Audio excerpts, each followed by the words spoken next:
So this is our video for the bridge. So I think the song's done. Okay. So took a long look at the lyrics that y'all contributed, which were amazing. It was really great. Like so many amazing lyrics and a lot of lyrics too. It's like it took me a long time just to look through them all. It was really great. But here's what happened. So I looked at them and I wasn't completely. None of them took me in a specific direction for the bridge. So I just started writing down words that inspired me. Okay. And I was inspired by these words, but time, battlefield, alone, brother's keeper, reach out a hand, strong, pain, and storm. Okay. And those got like time came from Joe Bro, I'm not sure. Battlefield was D-Dubs, alone was Mary Lee, brother's keeper was Rosie Bell, reach out a hand, Keith Curtis, strong and pain, that came from Patricia Auben, I believe that's how you pronounce it, Auben. And storm was Maria Jack. So what I found was, because I couldn't find anything that was like clear the lyric, I just went, okay, well, I got to grab something. So I started grabbing things that inspired me and things that moved me. And then I took a walk, and I took my guitar with me on my walk, which I love to do. And I just played, and then I came back to the piano and I played, then I did some email, and then I drank some tea, and then I came back to it, looked at it again, and went and sat outside. It took a long time to do this. And so here's what I came up with. The lyric's kind of weird, okay? But I like it. And it doesn't track directly with any of those words. But those were the words that were the spark that got me to this, you know? So the chorus is coming out. Let me see. Heaven holds the stars forever in my heart. I will carry you. I will carry you. Okay, coming into the bridge. Picture in my pocket and the coin inside my shoe. Sound of a rocket when it calls. The things that weigh the most don't really weigh that much at all. Don't weigh that much at all.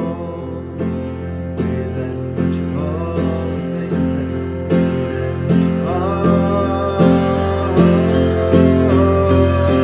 Like a candle holds a flame, like the wind whispers your name out into the blue. So that's the bridge.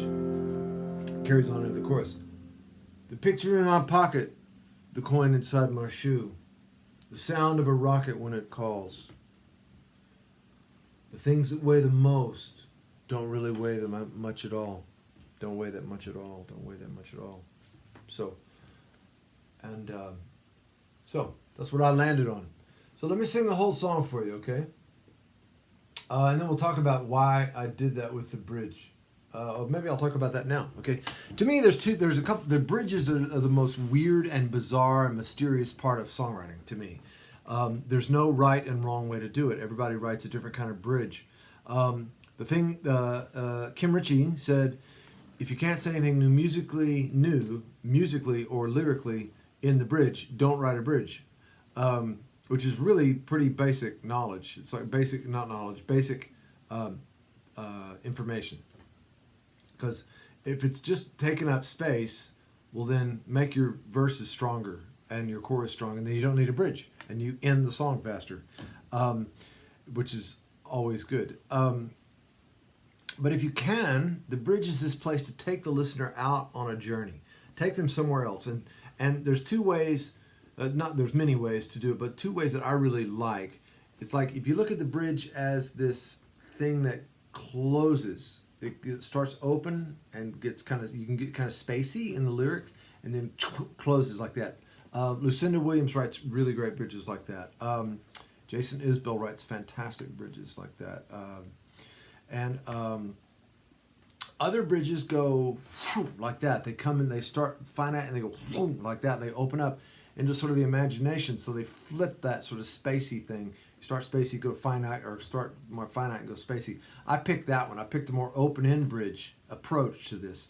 And so the picture in my pocket, the coin inside my shoe, those things we carry. The picture in my pocket, the coin inside my shoe, the sound of a rocket when it calls. I'm not sure what that means exactly, except it's a battlefield thing.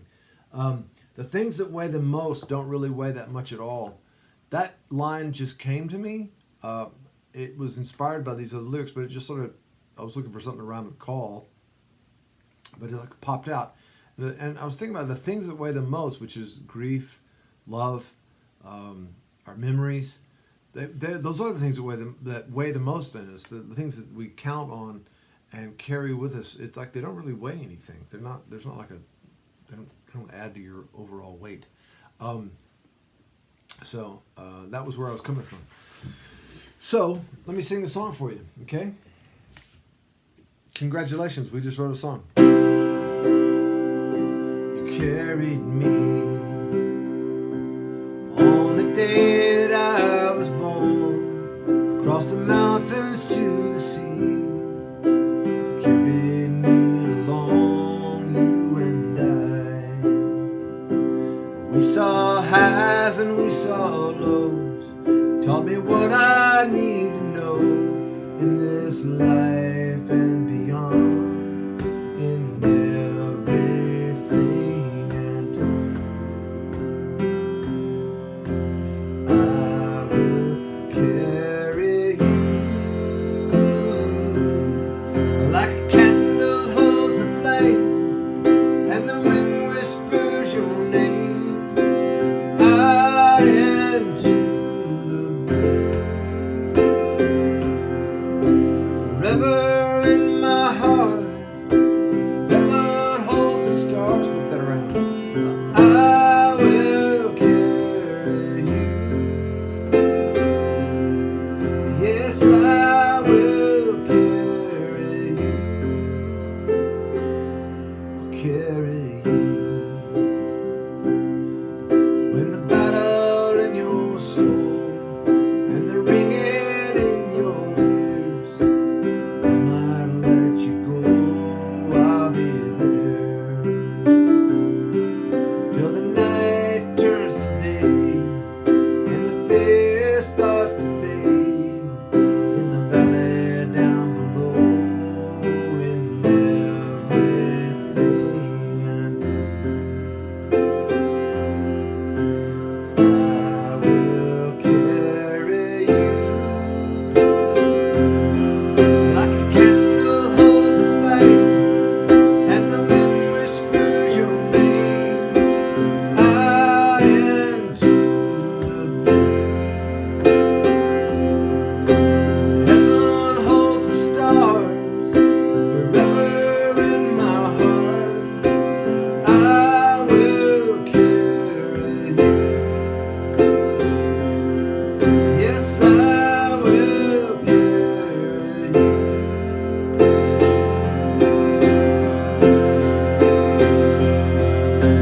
Picture in my pocket and the coin inside my shoe. The sound of a rocket when it calls. Things that weigh the most don't really weigh that much at all. Don't weigh that much at all. Weigh that much at all. The things that weigh the most don't really weigh that much at all. Like a candle holds a flame, and the wind whispers your name out into the blue. Heaven holds the stars forever in my heart. I will carry you. I will carry you. I will carry you.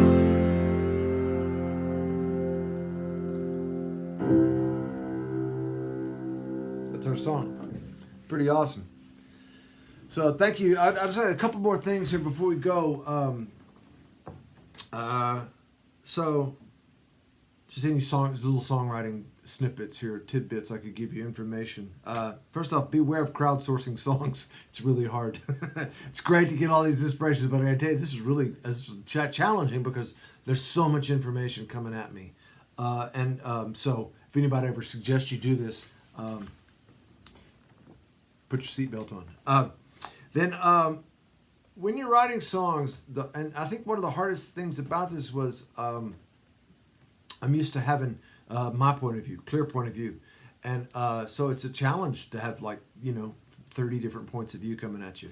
So when you write, always have a point of view, have an opinion because I left out, I wasn't able to use, but maybe, maybe 3% of what was given to me for this song. So have a place that you're coming from all the time.